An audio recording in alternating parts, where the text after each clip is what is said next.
Hello friends, स्वागत है आप सभी का हमारे इस यूट्यूब चैनल हिंदी साहित्य बाय पूजा पांडे में। आज के इस वीडियो में हम देखने वाले हैं सीटेट के लिए हिंदी पेडागोजी यानी कि हिंदी शिक्षण। सीटेट की जो हिंदी होती है उसमें आपके 30 प्रश्न पूछे जाते हैं हिंदी शिक्षण से। उन 30 प्रश्नों के भी 2 भाग होते हैं। जैसे जो 15 नंबर का होता है वो आपका भाषा अवबोध से होता है या भाषा बोध से होता है, जिसमें आपका अपठित गद्यांश पद्यांश होता है। 15 नंबर का आपका हिंदी शिक्षण होता है। जब प्रीवियस ईयर जो पेपर हैं उनके एनालिसिस करने के बाद मुझे जो टॉपिक्स मिले कि किस किस टॉपिक से जो प्रश्न पूछे गए हैं, तो वे लगभग आपके 8 से 10 टॉपिक हैं। वो आपके टॉपिक वही रहते हैं, लेकिन जो प्रश्न पूछने का तरीका है, एक ही प्रश्न को कई वर्षों में कई बार घुमा घुमा कर पूछा गया है। तो आप अगर प्रश्नों पर ध्यान न देने के बजाय अगर उत्तर पर ध्यान देंगे तो आप देखेंगे कि उसी टॉपिक से जो प्रश्न हैं वो कई बार पूछे गए हैं। तो वही सारे टॉपिक आपको यहाँ पर देखने के लिए मिलेंगे। सबसे पहले हम बात कर लेते हैं अपठित गद्यांश पद्यांश की। देखिए यहाँ पे जो आपका हिंदी व्याकरण होता है वहाँ डायरेक्टली प्रश्न नहीं पूछे जाते हैं, बल्कि आपके अपठित गद्यांश पद्यांश में जो कोई विशेष शब्द होता है उस शब्द को देकर आपसे उपसर्ग, प्रत्यय, समास, संधि, अलंकार या कोई फिर आपका जो वर्ण विचार है वहाँ से प्रश्न पूछे गए हैं। ऐसा मैंने प्रीवियस ईयर के पेपर्स को देखकर एनालिसिस किया। अपठित गद्यांश पद्यांश के लिए हम फिलहाल अंत में बात करेंगे। पहले हम अपना पूरा करेंगे हिंदी शिक्षण। व्याकरण संबंधित जो बाकी चीज़ें हैं वो मैं ऑलरेडी आपको पढ़ा चुकी हूँ। तो फिलहाल अपठित गद्यांश पद्यांश को रख देते हैं और देखते हैं हिंदी शिक्षण। आज की इस वीडियो में हम पढ़ने वाले हैं पहला टॉपिक सीखना और अधिग्रहण। दोनों का तात्पर्य सीखने से ही है, लेकिन दोनों में अंतर है। जब हम चर्चा करेंगे तो आप समझ पाएंगे। फिलहाल हम चर्चा करते हैं बाकी कौन कौन से टॉपिक हमको पढ़ने हैं। पहला हो गया सीखना और अधिग्रहण। दूसरा हो जाएगा भाषा शिक्षण के सिद्धांत। तीसरा भाषा विकास में सुनने और बोलने की भूमिका। चौथा टॉपिक है व्याकरण शिक्षण, यानी विविध प्रकार की जो कक्षाएं हैं, यानी कि विविध प्रकार के भिन्न भिन्न विद्यार्थियों के बीच में हमारी जो भाषा शिक्षण होगा वो किस प्रकार से होगा और कौन कौन सी चुनौतियों का हमें सामना करना पड़ेगा। भाषा कौशल अगला टॉपिक है। फिर है भाषा कौशल की समझ एवं मूल्यांकन। सातवां टॉपिक है शिक्षण अधिगम सहायक सामग्री। आठवां है उपचारात्मक शिक्षण। अब ये सारी चीज़ें जो है ये आपको सभी विषय के शिक्षण में मिल जाएंगी। हिंदी विषय के लिए अलग है, इंग्लिश के लिए अलग है, और बाकी आप गणित विज्ञान देखेंगे, सामाजिक विज्ञान देखेंगे तो वहाँ पे चीज़ें आपको अलग अलग तरीके से देखने को मिलेंगी।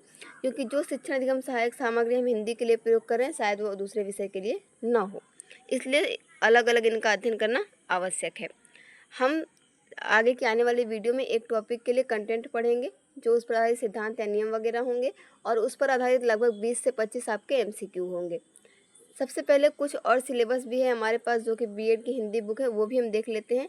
आज की वीडियो में शुरुआत में चीज़ें आपको बताना ज़रूरी है, बाकी अगले दिन से हम सीधे अपना टॉपिक देखेंगे और जो एमसीक्यूज़ हमारे होंगे हम वो देखेंगे। अब ये देखिए, ये हिंदी शिक्षण की जो बुक है उसमें आपके 4 यूनिट्स दी गई हैं, लेकिन पहला जो यूनिट है वो आपके हिंदी शिक्षण के लिए उतना उपयोगी नहीं है। दूसरा यूनिट, तीसरा और चौथा, यहाँ से भी आपके सीटेट में प्रश्न पूछे गए हैं, इसलिए मैं एक बार इस पर चर्चा कर देती हूँ। बाकी वो 8 टॉपिक पढ़ने के बाद इसमें से भी हम कुछ चीज़ों को देखेंगे और कुछ को मैं बीच में भी पढ़ाती रहूँगी। पहला इकाई में देखिए मातृभाषा शिक्षण है, उसका महत्व है, राष्ट्रीय एकता के विकास में हिंदी की क्या भूमिका है, सबसे जरूरी है हिंदी शिक्षण के उद्देश्य, ज्ञानात्मक, कौशल परक, रसात्मक और सृजनात्मक। इसके बाद आपका भाषा शिक्षण और भाषा विज्ञान आ जाता है। यहाँ पर ये छोटी छोटी चीज़ें हैं कि शुद्ध उच्चारण का महत्व क्या है, उच्चारण में दोष कौन कौन से होते हैं, उनका कारण एवं निदान क्या है, ये सारी चीज़ें भी आपके लिए ज़रूरी हैं। उसके बाद है हिंदी शिक्षण की कौन कौन सी विधियाँ हैं, क्योंकि गद्य पढ़ाने का अलग तरीका होता है, पद्य पढ़ाने का अलग तरीका होता है और व्याकरण पढ़ाने का अलग तरीका होता है। उनकी कौन कौन सी विधियाँ हैं ये हम जानेंगे। पाठ योजना भी आपके लिए सीटेट के लिए उतनी ज़रूरी नहीं है। हाँ, दूसरा टॉपिक ज़रूरी है, ये महत्वपूर्ण है। भाषा शिक्षण में पाठ्य पुस्तकों का क्या महत्व है, उसके क्या उद्देश्य और प्रकार होते हैं। फिर अभी जैसा मैंने पीछे आपको दिखाया शिक्षण अधिगम सामग्री, तो वो वाला टॉपिक आपका यहीं पे इंक्लूड हो जाएगा कि दृश्य श्रव्य साधन जो है या सामग्री है उनकी क्या भूमिका होती है। और अंत में आएगा हिंदी शिक्षण और उसके मूल्यांकन की कौन कौन सी विधियाँ होती हैं। ये टॉपिक्स आपको मिलते जुलते लगे होंगे। आगे हम चर्चा करते हैं आज का जो हमारा पहला टॉपिक है सीखना और अधिग्रहण। सीखना को इंग्लिश में लर्निंग बोलते हैं और अधिग्रहण को एक्विजिशन बोलते हैं। सीखने की जो विशेषताएं होती हैं, सीखने की परिभाषा आपने जब मनोविज्ञान पढ़ा होगा तो विस्तार रूप से पढ़ा होगा। अलग अलग विचारकों के अनुसार सीखने की अलग अलग परिभाषाएं दी गई हैं। यहाँ पर हम योकम और सिम्पसन के अनुसार सीखने की कुछ विशेषताएं देखेंगे। ये आपके वस्तुनिष्ठ प्रश्नों को हल करने में सहायता देगा। पहला है सीखना सार्वभौमिक है। सीखना जो है संपूर्ण जीवन चलता है, यानी आजीवन चलने वाली प्रक्रिया है। सीखना विकास है, अनुकूलन है, विवेकपूर्ण है और हमारे वातावरण की उपज है। सीखना एक प्रकार से परिवर्तन भी है, क्योंकि जब नई चीज़ों को सीखते हैं तो हमारे जो पहले से सीखी हुई चीज़ें रहती हैं उसमें परिवर्तन भी आता है। और अनुभवों का संगठन है, क्योंकि हमारे सीखने से कई प्रकार के अनुभव में प्राप्त हो जाते हैं। सीखना सक्रिय है, जब तक हम सक्रिय नहीं होंगे तब तक हम कुछ भी सीख नहीं सकते हैं। सीखना क्या है?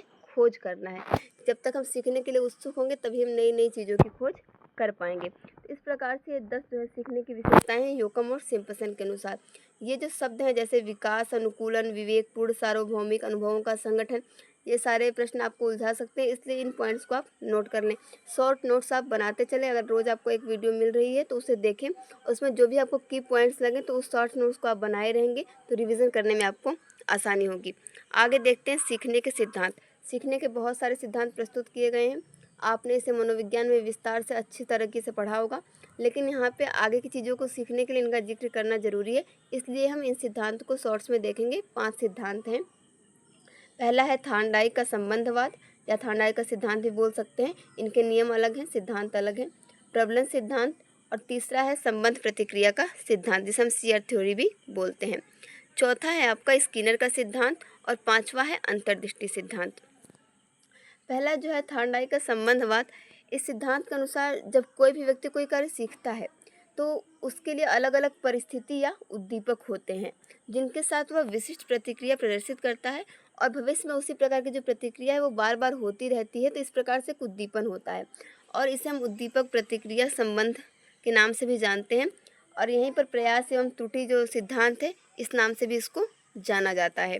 तो ये थार्नडाइक का हो गया। उसके बाद आता है आपका प्रबलन सिद्धांत। प्रबलन सिद्धांत जो है ये मनोवैज्ञानिक है, एक अमेरिका के CL हल उनके द्वारा दिया गया था। इस सिद्धांत के अनुसार हम देखें तो जो सीखने का आधार होता है वो आवश्यकता की पूर्ति होती है।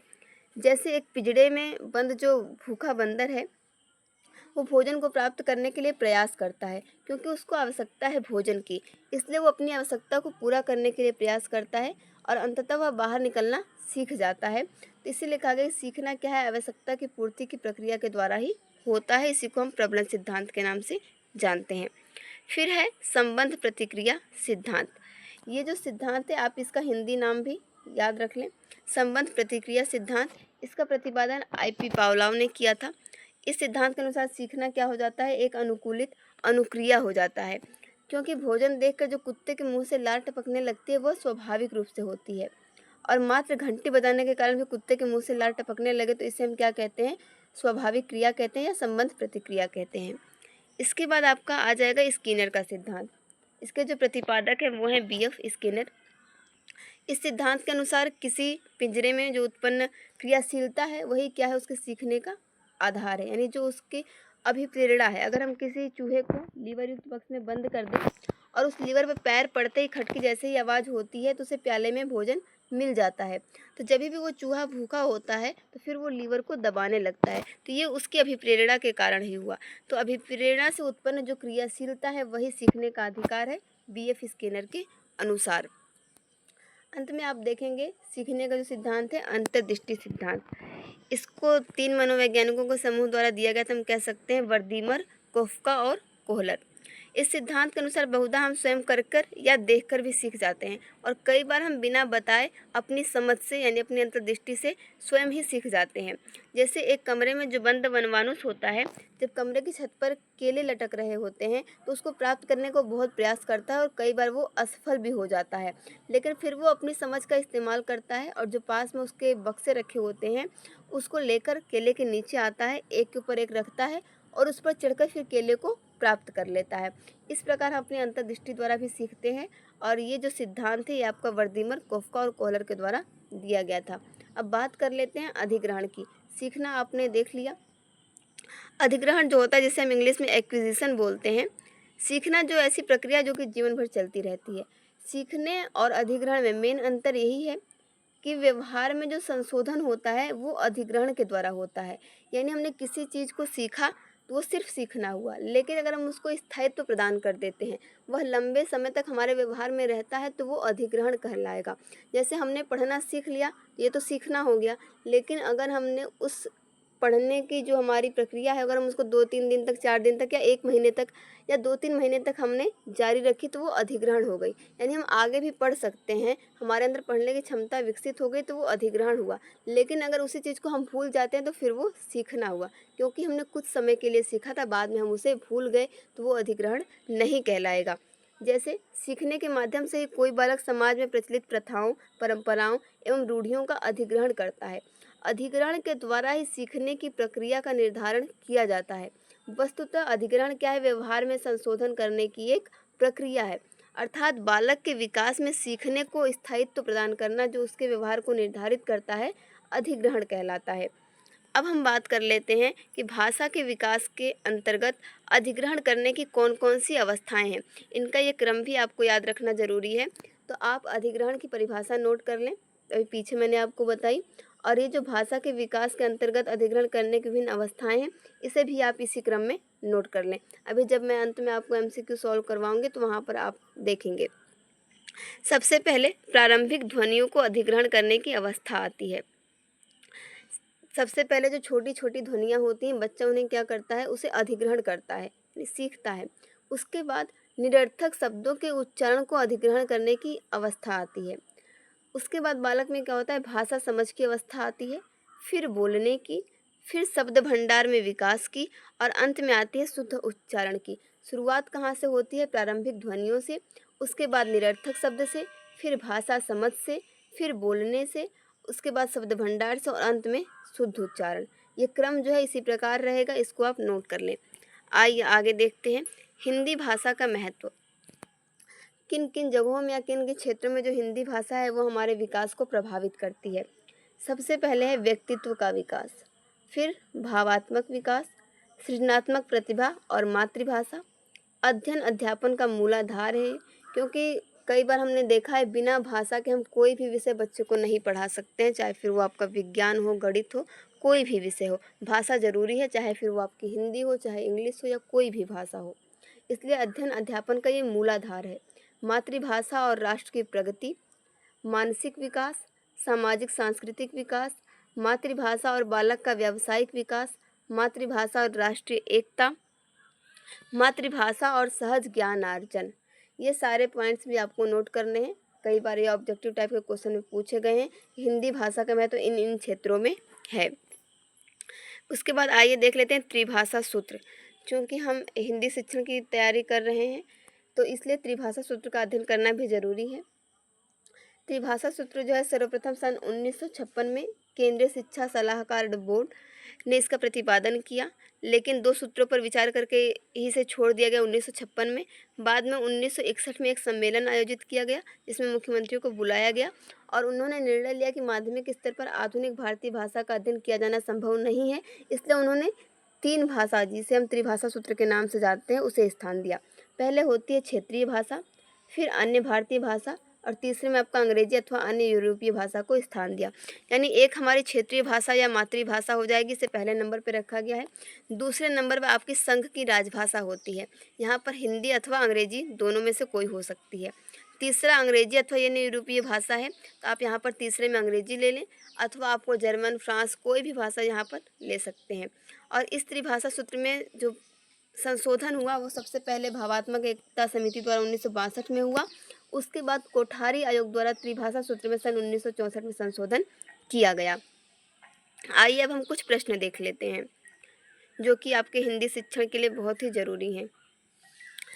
पहला प्रश्न है, हिंदी की कक्षा में प्रायः हिंदीतर भाषी बच्चे हिंदी सीखने में अनेक कठिनाइयों का सामना करते हैं, क्यों?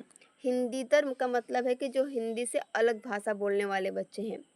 पहला ऑप्शन है प्रायः हिंदी और उनकी मातृभाषा की संरचना में अंतर होता है।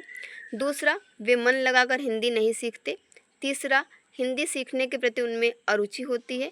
चौथा, हिंदी बहुत कठिन भाषा है। ठीक है। इस प्रकार हम देखें तो देखिए सीटेट के जितने भी आपने सिर्फ हिंदी की बात नहीं है, सीटेट का पेपर ही ऐसा होता है कि वहाँ पर आपको कभी-कभी ऐसा होता है कि इसके चारों ही ऑप्शंस सही हैं। इसलिए ऑप्शंस को एलिमिनेट करना काफ़ी ज़रूरी हो जाता है। अब किस प्रकार से ऑप्शंस को एलिमिनेट करते हैं। जैसे यहाँ पर पहला ऑप्शन है हिंदी और उनकी मातृभाषा की संरचना में अंतर है, क्या इससे वे कठिनाइयों का सामना करते हैं या वो मन लगाकर सीखना ही नहीं चाहते। तीसरा, हिंदी सीखने के प्रति उनमें अरुचि होती है। और चौथा, हिंदी बहुत कठिन भाषा है। इसमें हम देखेंगे तो सबसे उपयुक्त और सबसे सही यही है कि प्रायः हिंदी और उनकी मातृभाषा की संरचना में अंतर होता है, इसलिए वो हिंदी सीखने में अनेक कठिनाइयों का सामना करते हैं। दूसरा प्रश्न है, बच्चे अधिक से अधिक सीखें इसके लिए गृह कार्य देने के बारे में कौन सा कथन उचित है। पहला ऑप्शन है गृह कार्य देना अति आवश्यक है। दूसरा, गृह कार्य अभिभावकों को व्यस्त रखने का उत्तम साधन है। तीसरा, बच्चों की क्षमताओं स्तर के अनुसार गृह कार्य दिया जाना चाहिए। चौथा, गृह कार्य कक्षा में किए गए कार्य का अभ्यास मात्र है। अब देखिए गृह कार्य देने के लिए यहाँ पे कौन सा कथन उचित है, तो इसका सही उत्तर हो जाएगा ऑप्शन नंबर 3, बच्चों की क्षमताओं और स्तर के अनुसार गृह कार्य दिया जाना चाहिए, क्योंकि आपकी कक्षा में जितने भी बच्चे हैं सबकी क्षमता और स्तर अलग अलग हैं। तीसरा प्रश्न है, प्राथमिक स्तर पर बच्चों की भाषा शिक्षा के संदर्भ में निम्नलिखित में से कौन सा कथन असत्य है। सबसे पहली बात तो आपने ध्यान दी होगी कि जितने आपको असत्य और नहीं वाले कथन आए उनको अंडरलाइन कर लेना चाहिए। ऐसा ज़रूरी भी है, क्योंकि जब हमारे पास कभी कभी समय कम होता है, हम सोचते हैं कि हिंदी का सेक्शन है या कोई भी सेक्शन से बाद में हल करेंगे, तो ये जो असत्य और नहीं वाले प्रश्न होते हैं गलत हो जाते हैं। पहला ऑप्शन है, सुधार के नाम पर की जाने वाली टिप्पणियों व निरर्थक अभ्यास से बच्चों में अरुचि उत्पन्न हो सकती है। दूसरा, बच्चे समृद्ध भाषा परिवेश में सहज और स्वतः रूप से भाषा में परिमार्जन कर लेंगे। तीसरा, बच्चे भाषा की जटिल और समृद्ध संरचनाओं के साथ विद्यालय आते हैं। चौथा, बच्चों की भाषा संकल्पनाओं और विद्यालय में प्रचलित भाषा परिवेश में विरोधाभास ही भाषा सीखने में सहायक होता है। इसका सही उत्तर हो जाएगा ऑप्शन 4। ये कथन जो है ये असत्य है, बाकी सभी कथन जो है भाषा शिक्षा के संदर्भ में सही हैं, क्योंकि बच्चों की जो भाषा संकल्पना है और विद्यालय में जो भाषा परिवेश है, ये इसका जो विरोधाभास है ये भाषा सीखने में सहायक नहीं हो सकता है बल्कि बाधा उत्पन्न करेगा, इसलिए कथन क्या है, असत्य है। चौथा प्रश्न देखते हैं, कविता शिक्षण के अंतर्गत सिखाने का मुख्य उद्देश्य क्या है। पहला, भावों का अनुभूति रहित होना। दूसरा, भावों की अनुभूति कराना। तीसरा, आनंद का संचार करना। चौथा, उपरोक्त से कोई नहीं। इसका सही उत्तर हो जाएगा भावों की अनुभूति कराना, क्योंकि अनुभूति रहित तो होगा ही नहीं, और आनंद का संचार तो हम कहानी पढ़कर उपन्यास पढ़कर भी कर सकते हैं, इसलिए भावों की अनुभूति कराना ही कविता शिक्षण का मुख्य उद्देश्य होता है। पांचवा प्रश्न है, बच्चों का सक्रिय शब्दकोश किसे कहते हैं। पहला ऑप्शन, जिन शब्दों का अर्थ बच्चे जानते हैं, जिन शब्दों को बच्चे जानते हैं, जिन शब्दों का प्रयोग बच्चे जानते हैं, और चौथा हो जाएगा जिन शब्दों का अर्थ बच्चे जानते हैं और प्रयोग करते हैं। तो इसका सही उत्तर हो जाएगा जिन शब्दों का अर्थ बच्चे जानते हैं और प्रयोग करते हैं, क्योंकि यहाँ पर एक शब्द आया है सक्रिय, तो सक्रिय वही चीज़ें हैं जो कि कार्य कर रही हैं। जब बच्चे उन शब्दों का प्रयोग करेंगे, उनका अर्थ जानेंगे, तो वही उनका सक्रिय शब्दकोश हो जाएगा। प्रश्न संख्या 6 देखते हैं, लिखना पढ़ने से पूर्व सीखना चाहिए, यह विचार किसका है। इसका सही उत्तर हो जाएगा ऑप्शन नंबर 2, लेडी मॉन्टेसरी, क्योंकि ये देखिए एक परिभाषा है, एक तरीके से एक विचार है। इसका सही उत्तर आपको पता होगा तभी आप लगा पाएंगे, जहाँ पे आप ऑप्शन को एलिमिनेट नहीं कर सकते। लेडी मॉन्टेसरी का यह विचार है कि लिखना जो है पढ़ने से पूर्व सीखना चाहिए। प्रश्न संख्या 7 देखते हैं, हिंदी भाषा शिक्षण सिखाने के प्रति रुचि उत्पन्न करना यह उद्देश्य है। पहला ऑप्शन है प्राथमिक स्तर के छात्रों के लिए। दूसरा, जूनियर स्तर के छात्रों के लिए। तीसरा, माध्यमिक स्तर के छात्रों के लिए, या फिर चौथा, उच्च स्तर के छात्रों के लिए। इसका पहला ऑप्शन सही हो जाएगा, प्राथमिक स्तर के छात्रों के लिए हिंदी भाषा शिक्षण सिखाने के प्रति रुचि उत्पन्न करना आवश्यक है, क्योंकि जब तक उनमें रुचि नहीं होगी वो सीख नहीं पाएंगे। प्रश्न संख्या 8 है, भाषा सीखने के लिए सबसे उपयुक्त साधन क्या है। पहला ऑप्शन है सुनना, दूसरा बोलना, तीसरा पढ़ना, चौथा अनुकरण करना। तो इसका सही उत्तर हो जाएगा ऑप्शन नंबर 4, अनुकरण करना। भाषा सीखने के लिए सबसे उपयुक्त साधन है, चाहे फिर आपकी हिंदी भाषा हो, अंग्रेजी हो, संस्कृत हो, कोई सी भी भाषा हो, सबसे उपयुक्त साधन अनुकरण करना ही है। बिना अनुकरण करे हम कोई भी भाषा उतनी अच्छे से सीख नहीं सकते हैं। प्रश्न संख्या 9 है, भाषा शिक्षण के अंतर्गत भाषा के अधिग्रहण हेतु सबसे प्रबल पक्ष है।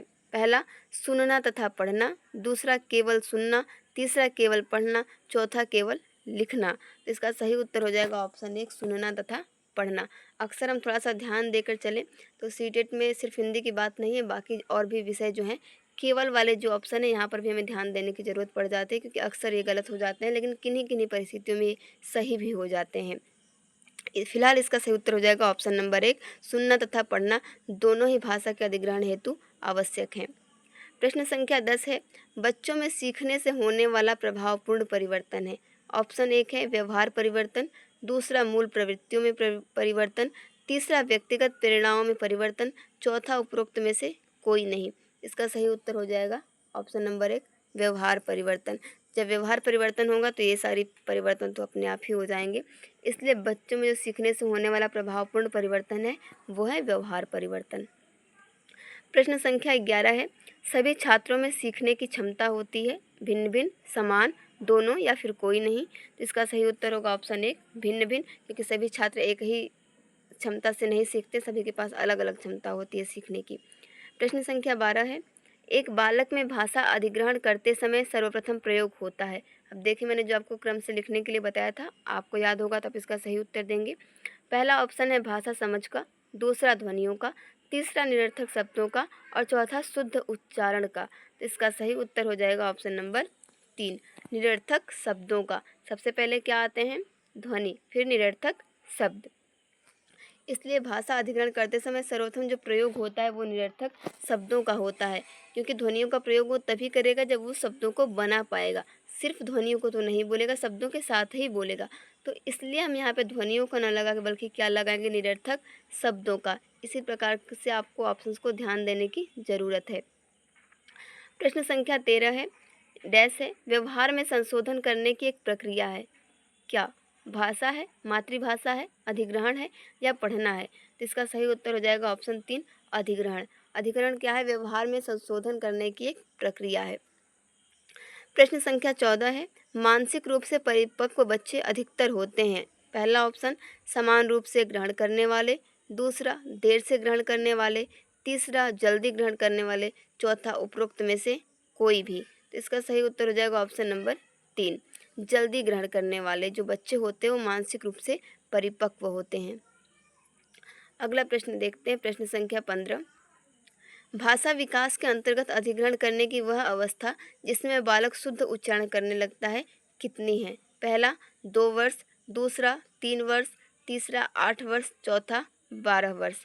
तो इसका सही उत्तर हो जाएगा ऑप्शन नंबर 2, 3 वर्ष। 3 वर्ष की जो बालक की अवस्था होती है अधिग्रहण करने की, उसमें वह शुद्ध उच्चारण करने लगता है। प्रश्न संख्या 16 है, निम्न प्राथमिक स्तर पर पढ़ाई जाने वाली भाषा होगी राष्ट्रीय भाषा, मातृभाषा, आधुनिक भाषा या फिर विदेशी भाषा। इसका सही उत्तर हो जाएगा ऑप्शन नंबर 2, मातृभाषा। ये जो आपके निम्न स्तर पर पढ़ाई जाती है। प्रश्न संख्या 17 है, अभ्यास के नियम को अधिगम का एक नियम स्वीकार किया है। एच स्वीट ने, थार्नडाइक ने, महाकवि माघ ने या फिर कवि वृंद ने। इसका सही उत्तर हो जाएगा ऑप्शन नंबर 2, थार्नडाइक ने, इन्होंने अभ्यास का नियम दिया है। प्रश्न संख्या 18 है, निम्न में से क्या भाषा शिक्षण में सीखने की एक विशेषता नहीं है। ध्यान रखें, इसे अंडरलाइन कर लेंगे। पहला ऑप्शन भाषा के ज्ञान में विकास करता है, दूसरा भाषा शिक्षण हेतु सुलभ वातावरण तैयार करता है, भाषा शिक्षण के अंतर्गत असक्रिय रहता है या फिर चौथा उपरोक्त सभी। तो इसका सही आंसर हो जाएगा ऑप्शन नंबर 3, भाषा शिक्षण के अंतर्गत असक्रिय रहता है। ये जो है सीखने की विशेषता नहीं है, बल्कि ये करता है सक्रिय रहता है। प्रश्न संख्या 19 है, जब बच्चा किसी सीखी हुई बात का प्रयोग करता है तो यह प्रक्रिया क्या कहलाती है। प्रेरणा, अधिगम, शिक्षण या फिर अधिग्रहण। तो इसका सही उत्तर हो जाएगा ऑप्शन नंबर 4, अधिग्रहण। कई बार आप यहाँ पर अधिगम भी लगा सकते हैं, लेकिन अभी हमने भाषा के संदर्भ में पढ़ा तो ये प्रक्रिया क्या कहलाती है, अधिग्रहण कहलाती है। इसलिए इसका सही ऑप्शन हो जाएगा ऑप्शन नंबर 4। जब बच्चा किसी सीखी हुई बात का प्रयोग करे तो यह प्रक्रिया क्या कहलाएगी, अधिग्रहण। प्रश्न संख्या 20 है, सीखने में संबद्ध प्रतिक्रिया सिद्धांत का प्रतिपादन किया था। ऑप्शन 1 है थॉर्नडाइक, दूसरा स्कीनर, तीसरा पावला और चौथा है कोहलर। इसका सही उत्तर हो जाएगा ऑप्शन नंबर 3 पावला। सीखने में जो संबद्ध प्रतिक्रिया सिद्धांत है इसका प्रतिपादन पावलोव ने किया था। तो फ्रेंड्स, इस प्रकार से हमने कुल 20 MCQ सॉल्व किए हैं जो कि आपके सीखना तथा अधिग्रहण टॉपिक से थे। अगले वीडियो में हम अगले टॉपिक पर चर्चा करेंगे जो कि आपका होगा भाषा शिक्षण के सिद्धांत। वो भी आपके लिए काफ़ी हेल्पफुल रहेगा। मिलते हैं नेक्स्ट वीडियो में। Thank you for watching this video.